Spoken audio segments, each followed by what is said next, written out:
క్రీస్తును క్రైస్తవ్యాన్ని ద్వేషించి దూషించిన క్రీస్తు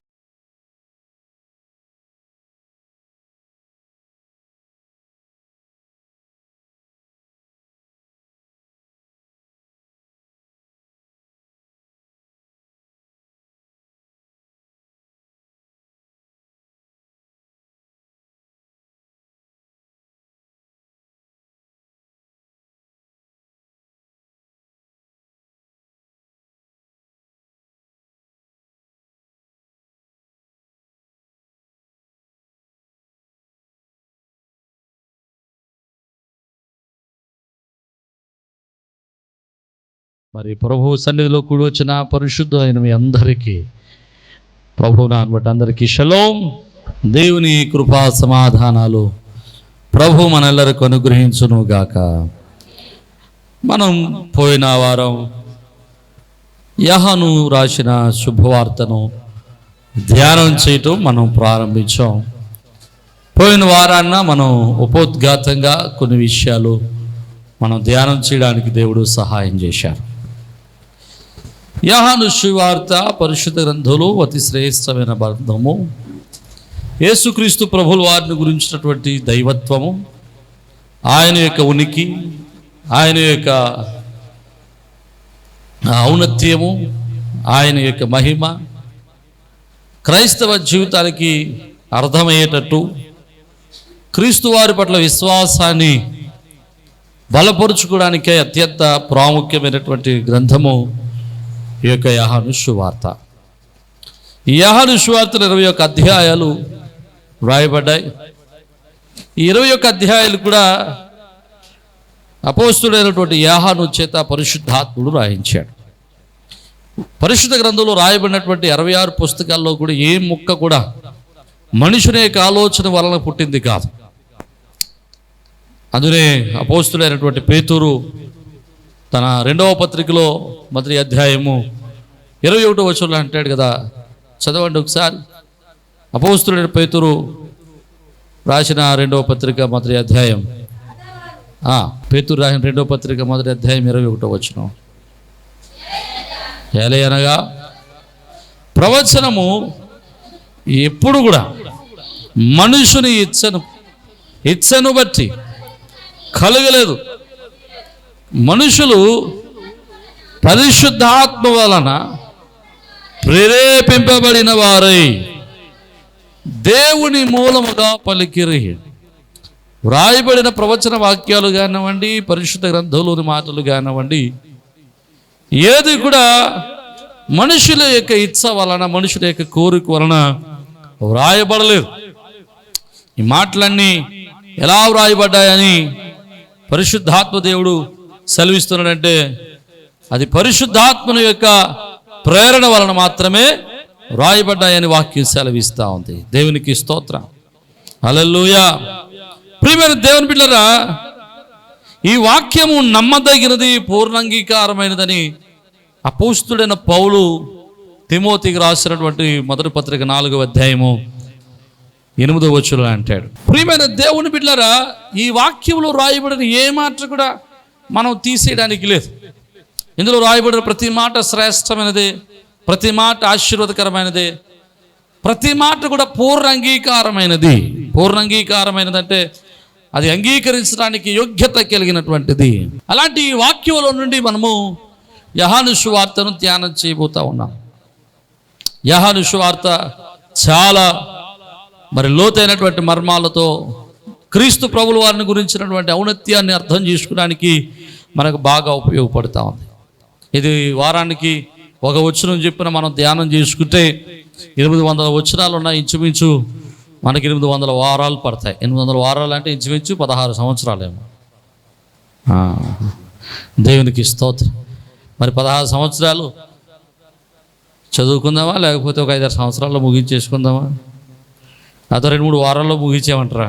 ఏదేమైనా మీరు వినే దాన్ని బట్టి, మీరు వెనక వచ్చే దాన్ని బట్టి, మీరు వినను వినకపోయినను యోహాను సువార్త మొత్తం పూర్తి చేస్తాను. ఎందుకంటే నేను యోహాను సువార్త మీద ఒక కామెంట్ రాయాలనే ఆశతోనే ఇది మొదలుపెట్టాను. ఇది మీకు వివరిస్తూ ఒక పుస్తకాన్ని రాయాలి. మీకు వివరించిన తర్వాత దాన్ని పుస్తకాన్ని ప్రింట్ చేయించాలి, దాన్ని పబ్లిష్ చేయాలి. ఇది నా ఆశ. దేవునికి స్తోత్రం. కాబట్టి వినగలిగిన వారు అందరూ వినండి, వినలేని వారు వచ్చి వినడానికి ప్రయత్నం చేయండి. అర్థమైన వాళ్ళు అర్థం చేసుకోనండి, అర్థం కాని వాళ్ళు ప్రార్థన అయిన తర్వాత అడిగి అర్థం చేసుకోవడానికి ప్రయత్నం చేయండి.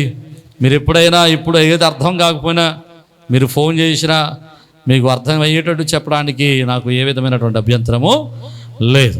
అర్థమైతే దేవునికి స్తోత్రం. యోహాను రాసినటువంటి శుభవార్తలోనికి మనం వెళ్దాం. 1వ అధ్యాయము 1వ వచనాన్ని మనం చదువుకుందాం. ఇది ఇంచుమించు మనం అందరం కూడా కంటత వాక్యంగా చెప్పగలిగినటువంటిది, చూడకుండా చెప్పగలిగినటువంటిది. ఎవరైనా చూడకుండా చెప్పగలిగితే చెప్పండి అమ్మా ప్లీజ్. ఆదియందు వాక్యం ఉండెను, వాక్యము దేవుని యొద్ద ఉండెను, వాక్యమే దేవుడై ఉండెను. 3 మాటలు రాస్తా ఉన్నాడు, చాలా స్పష్టమైనటువంటి వివరణతో. ఇందులో మొట్టమొదటిది యోహాను ప్రారంభము ఆది నుండి మొదలుపెట్టాడు. ఏ ఆది నుండి మొదలుపెట్టాడు? పరిశుద్ధ గ్రంథంలో ఆది అనేటువంటి పదముతో మొదలైనటువంటి గ్రంథాలు 2. ఒకటి యోహాను సువార్త, 2వ గ్రంథము ఆది కాండం. ఆది కాండం ఆదిలోనే ఉంది, అదే గుర్తు రావట్లేదు. ఆది కాండం. ఆది కాండం 1వ అధ్యాయం 1వ వచనంలో ఒక మాట ఉంటుంది, అది కూడా చూడకుండా చెప్పవచ్చు. ఆది యందు దేవుడు భూమి ఆకాశములను సృజించెను. అక్కడ కూడా ఆది యందు దేవుడు భూమి ఆకాశం సృజించాడని రాశాడు, అది ఆది అని మొదలుపెట్టాడు. ఇక్కడ కూడా ఆది యందు వాక్యం ఉన్నది, వాక్యము దేవుని యొద్ద ఉన్నది, వాక్యము దేవుడై అన్నాడు. నాకు అర్థమైనటువంటి సారాంశాన్ని బట్టి మీకు జాగ్రత్తగా 3 విషయాలు చెప్తాను. ఆది అనగానే ప్రారంభము అని అర్థం, అంటే ద బిగినింగ్. ఈ సంవత్సరానికి ఆది ఏంటండి? జనవరి 1వ తారీఖు కదండి. ఇది సంవత్సరాది అంటే అన్ని సంవత్సరాలకు అదే ఆదా? అన్ని సంవత్సరాలకు అదే ప్రారంభమా? మీరు ఎప్పుడైనా గూగుల్ క్యాలెండర్లకు వెళ్తే 14 క్యాలెండర్లు ఎన్నో ఉంటాయి. ప్రపంచంలో 14 రకాలైన క్యాలెండర్లు వాడుతున్నారు ఇంచుమించు. Roman calendar, Gregorian calendar, English calendar అయినో, లేకపోతే ఇంకోటి అయినో, తెలుగు క్యాలెండర్ మనకొకటి ఒకటి ఉంది కదా, తెలుగు క్యాలెండర్ ఒకటి ఉంది. మన తెలుగు క్యాలెండర్లో సంవత్సరాది ఎప్పుడండి?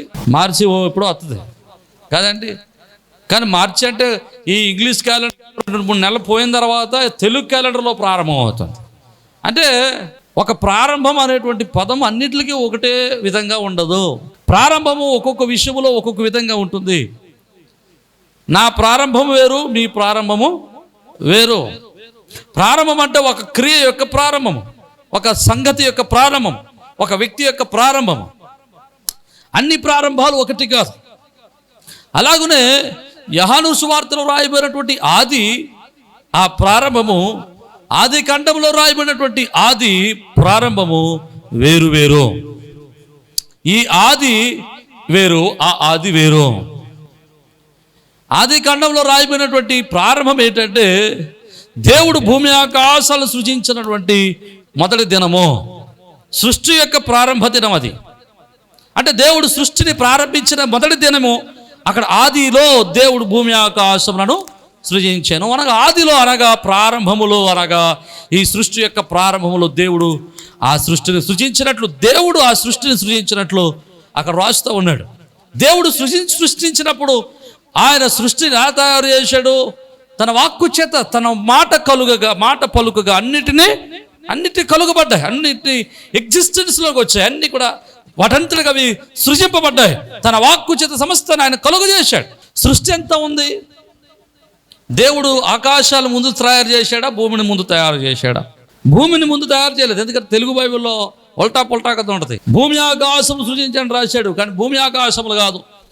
మనము హిబ్రూ బైబిల్లోనికి, లేకపోతే ద ఒరిజినల్ ట్రాన్స్లేషన్స్లోనికి మనకు వెళ్తగలిగితే ఇంగ్లీష్లో ఏమని రాస్తాడు అంటే కేజేవేలో in the beginning God created the heavens and the earth అని రాస్తాడు.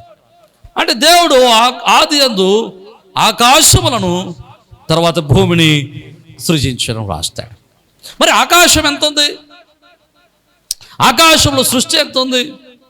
రాత్రి నేను ఇంచుమించు 9:30 ఎప్పుడో నా పనులు ముగించుకుని మర్చిపోయాను. పొద్దున్నే పెడదాం అనుకున్నాను కానీ మర్చిపోయాను. ఒక వీడియో పెట్టాను. ఎంతమంది చూశారు? వాట్సాప్ గ్రూప్లో వీడియో పెట్టారు. అంటే మన నా బాధ ఏం కాదు, ఆ వీడియో చూస్తే మీకు కొంచెమైనా అర్థం అవుతుందని నా ఉద్దేశం. దేవునికి స్తోత్రం. ఇప్పుడు చూస్తున్నా, ఇప్పుడు చూడండి, నాకు అభ్యంతరం.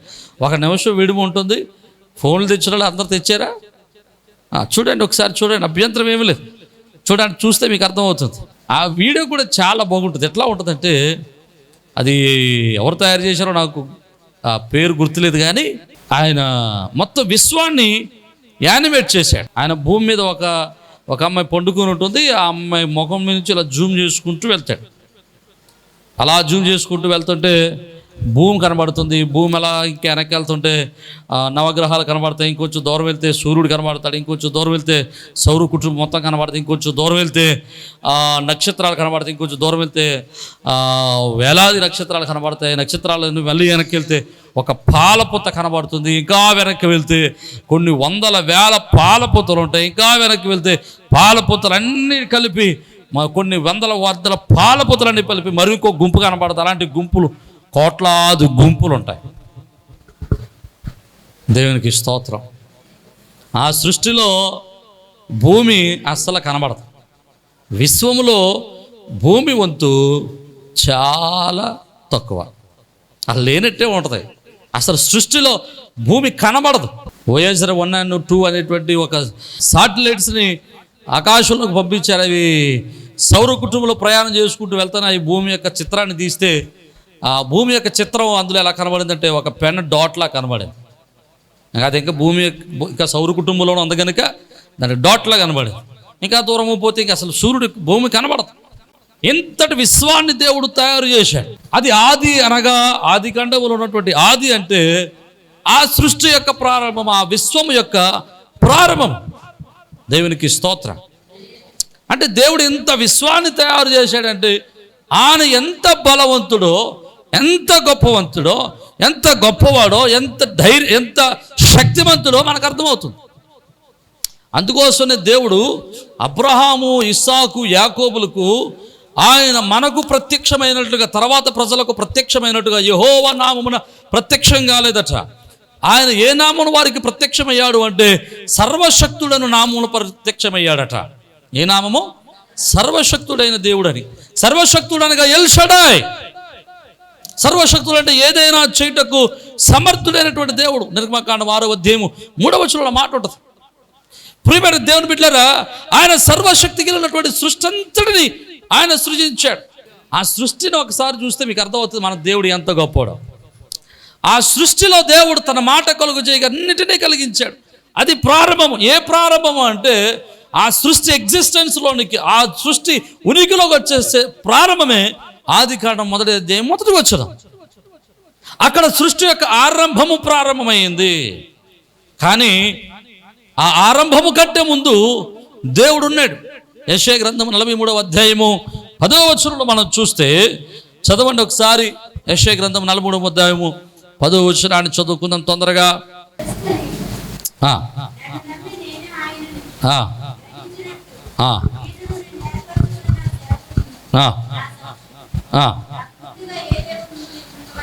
నాకు ముందుగా ఏ దేవుడును నిర్మించబడలేదు, నా తర్వాత ఏ దేవుడు ఉన్నాడు.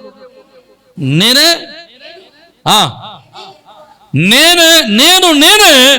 యెహోవాను. దేవునికి స్తోత్రం.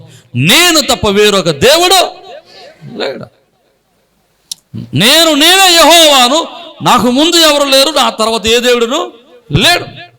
ఆయన తనకు తానుగా ఆయన ఉన్నప్పుడు, ఆయన తనకు తానుగా ఉన్నప్పుడు, ఆయనలో ఏమి, ఆయన చుట్టూ ఏమీ లేనప్పుడు, ఆయన ఒంటరిగా, ఆయన ఒక్కడిగా ఉన్నప్పుడు ఆయన సృష్టిని ప్రారంభించాడు.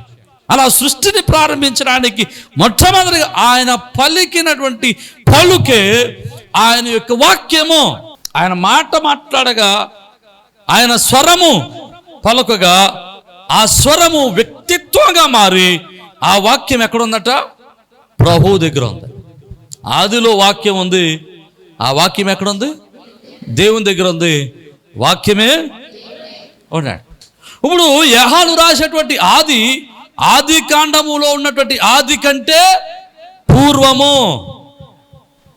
అంటే యోహాను ఎక్కడికి వెళ్ళి ప్రభు గురించి చెప్పడం మొదలెట్టాడంటే సృష్టి ఆదికి, సృష్టిని దాటుకుని వెళ్ళాడు. అంటే ఆది కాండం 1వ అధ్యాయం కంటే ముందు ఒక వైట్ పేపర్ ఉంటుంది కదా, ఆ వైట్ పేపర్లోకి వెళ్ళి, ఆ వైట్ పేపర్ దాటుకుని వెళ్ళి దేవుని యొక్క ఉనికిని గురించి రాస్తా ఉన్నాడు. అందుకని యెహోను గురించి మనం ధ్యానం చేస్తూ ఉన్నాం. యెహోను అంటాడు కదా, యెహోను గురించి ప్రభు ఉరిపెటువంటి వారు అని. యెహోను ప్రభుతో రొమ్మును ఆనుకునేటువంటి వాడు, యెహోను ప్రభువుని చాలా స్పష్టంగా అర్థం చేసుకోగలిగినటువంటి వాడు. యెహోను రాస్తూ ఉన్నాడు, ఆయన తన ఉనికి కంటే, సృష్టి ఆది కంటే ఆయన ముందుగా ఉన్నాడు. దేవుడు ఉన్నాడు. ఇక మనం చాలా ఇంకో విషయం కూడా చెప్తాను. ఈ మొదటి వచనంలో 2 వ్యక్తిత్వాలు మనకు కనబడతా ఉంటాయి. నీకు మొదటి విషయం మీకు అర్థం కావాల్సింది ఏంటంటే, ఆది అనేటువంటిది మొదట అర్థం కావాలి. ఆది కాండములో ఉన్నటువంటి ఆది యోహాను సువార్తలో ఉన్నటువంటి ఆది కాదు. ఈ 2 వేరు. ఎలాగ వేరు? ఆది కాండములో ఉన్నటువంటి ఆది అనేటువంటిది సృష్టి యొక్క ప్రారంభం. యోహాను సువార్తలో ఉన్నటువంటి ఆది సృష్టికి పూర్వం. అంటే ఇంకా సృష్టి రాకపూర్వము దేవుడు తనకు తానుగా ఉన్నప్పుడుది. ఆ ఆరంభము గురించి రాస్తా ఉన్నాడు. ఆ ఆరంభములో, ఆ ఆదిలో దేవుడు తనకు తానుగా ఉన్నప్పుడు రాస్తున్న మాట ఏంటంటే, ఆయన ఒక వాక్కు గురించి రాస్తా ఉన్నాడు. ఇంకొంచెం ముందరికెళ్తే మనకు తెలియనటువంటి విషయం మరొకటి ఉంది బైబిల్లో. ప్రకటన గ్రంథం 1వ అధ్యాయం 8వ వచనం అంటాడు. చదవండి తొందరగా మాట. ప్రకటన గ్రంథం 1వ అధ్యాయం 8వ వచనం. అల్ఫయు ఓమేగయు నేనే, వర్తమాన భూత భవిష్యత్తు కాలములలో ఉండువాడను నేనే. దేవునికి స్తోత్రం. ఆయన ఎప్పుడు ఉంటాడట? వర్తమాన భూత భవిష్యత్తు కాలాల్లో ఉండగలడు. అల్ఫయు నేనే. 5వ వచనం ఆ మాటలోనే 5 అనే కేసు కింద రాస్తాడు. ఆదియు ఆయనే, ఆది ఆయనే అంతము. ఇంకా మనం చూడాలంటే యోహాను సువార్తలో రాయబడిన ఆది ఎప్పుడుదంటే దేవుని యొక్క ఆది కాదు, అది దేవుని యొక్క ప్రారంభం కాదు. దేవుని నోటిలో నుంచి వచ్చిన వాక్కు యొక్క ప్రారంభం గురించి రాస్తా ఉన్నాడు. అంటే దేవుడు ఆ వాక్కు కంటే ముందుగా ఉన్నాడు. అర్థమైతే దేవునికి స్తోత్రం చెప్పాడు. హల్లెలూయా. అందుకనే బైబిల్లో, ఇంగ్లీష్ బైబిల్లో రాస్తాడు ఎట్ ద బిగినింగ్ అని రాయడు, ఇన్ ద బిగినింగ్ అని రాస్తాడు. ఎట్ ద బిగినింగ్ అంటే the point of the starting.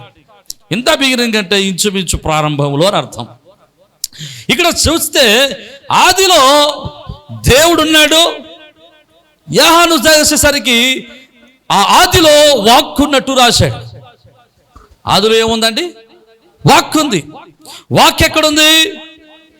దేవుడి దగ్గర ఉంది. వాక్యం ఏమై ఉంది? ఇక్కడ మనకి ఈ వచనంలో 2 వ్యక్తిత్వాలు కనబడతా ఉంటాయి. ఒకటి దేవుడు, రెండవది వాక్యము. 2 ఉన్నాయి. దేవుడు ప్రత్యేకంగా ఉన్నాడు, ఆయన వాక్యము ప్రత్యేకంగా కనబడతా ఉంది. వాక్యము వేరు, దేవుడు వేరుగా కనబడుతున్నారు మనకు అక్కడ మొదటి వచనంలో. ఆది యందు వాక్యం ఉంది. వాక్యం ఎక్కడుంది? దేవునిది ఉంది. అసలు వాక్యం అంటే ఏంటంటే, హీబ్రూ బైబిల్లో వాక్కును లోగోస్ అని రాశారు. లోగోస్ అనగా చెప్పబడింది అని అర్థం. ఏంటది? చెప్పబడింది, పలుకబడింది, పలుకబడిన మాట. అప్పుడు వాక్యము అంటే ఎవరో ఒకరు చెప్పింది. ఆ మాట ఎవరు చెప్పారు అంటే అది దేవుని నోటిలో నుంచి వచ్చిన మాట. దేవునికి స్తోత్రం. ఎవరి నోటిలో నుంచి? దేవుని నోటిలో నుంచి వచ్చిన మాట. ఇప్పుడు దేవుని నోటిలో నుంచి వచ్చినటువంటి మాట ఒక వ్యక్తిత్వాన్ని కలిగి ప్రభు దగ్గర నిలిచి ఉన్నది.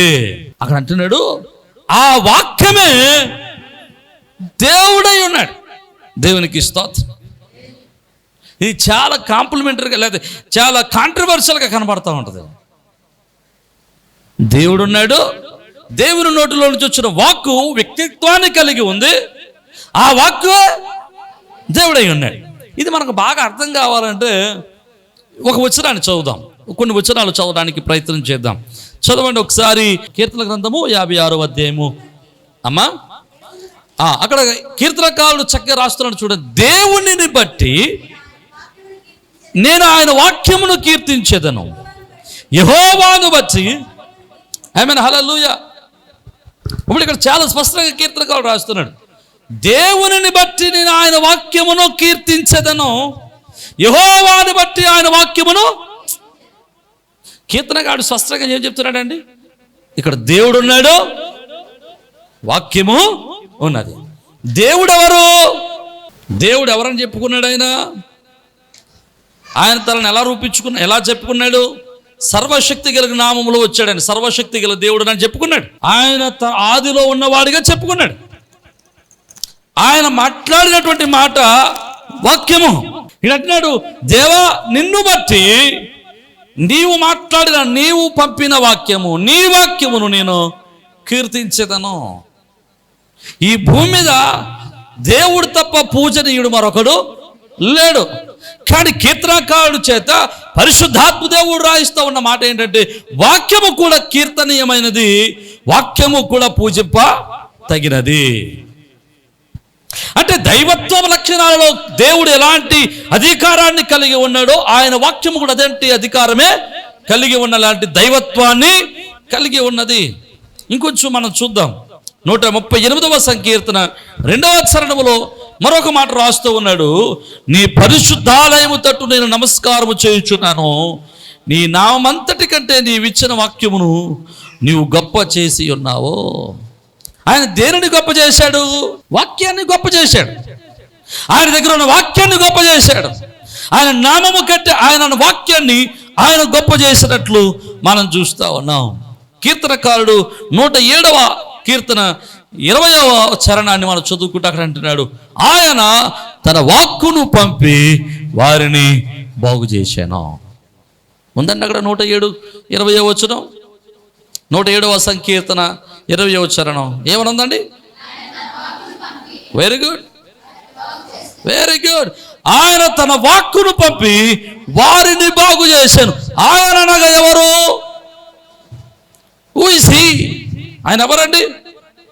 దేవుడు, సర్వశక్తి కలిగిన దేవుడు, సర్వోన్నతుడైన దేవుడు, యెహోవా నామము కలిగిన దేవుడు. ఆయన ఎవరిని పంపించాడు? వాక్కును పంపించాడు.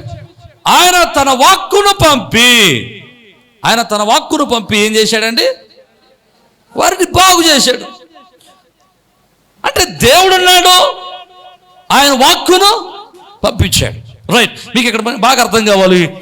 దేవుడు వాక్యము వ్యక్తిత్వాలు రెండుగా మనకు కనబడతా ఉన్నాయి. ఇంకొంచెం కూడా మనం చూద్దాం, ఇంకొన్ని వచనాలు మనం చూద్దాం. సమయాలు మొదటి గ్రంథము 3వ అధ్యాయము 21వ వచనాన్ని మనం చూద్దాం. సమయాలు మొదటి గ్రంథము 3వ అధ్యాయము 21వ వచనాన్ని మనం చదువుకుందాం తొందరగా. మరియు షిలోహులో మరలా దర్శనమిచ్చుచుండెను.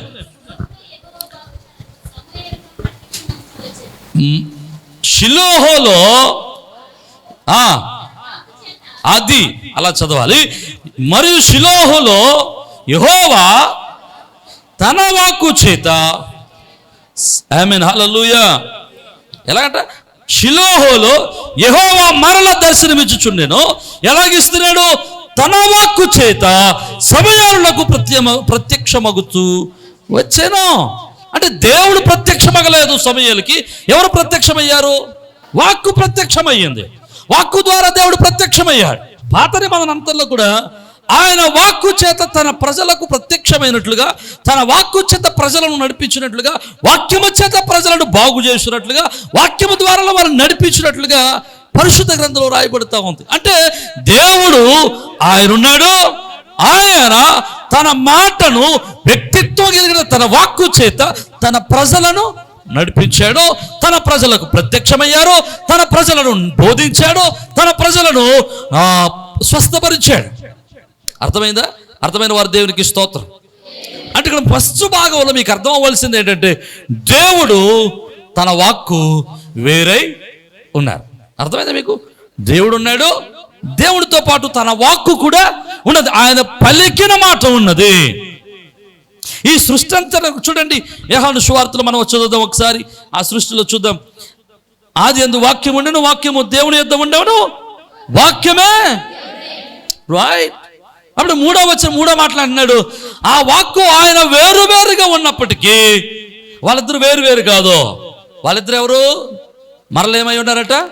ఒక్కటై ఉన్నారు. దేవునికి స్తోత్రం. ఇది మీకు అర్థం కావడానికి చిన్న ఉదాహరణ చెబుతాను.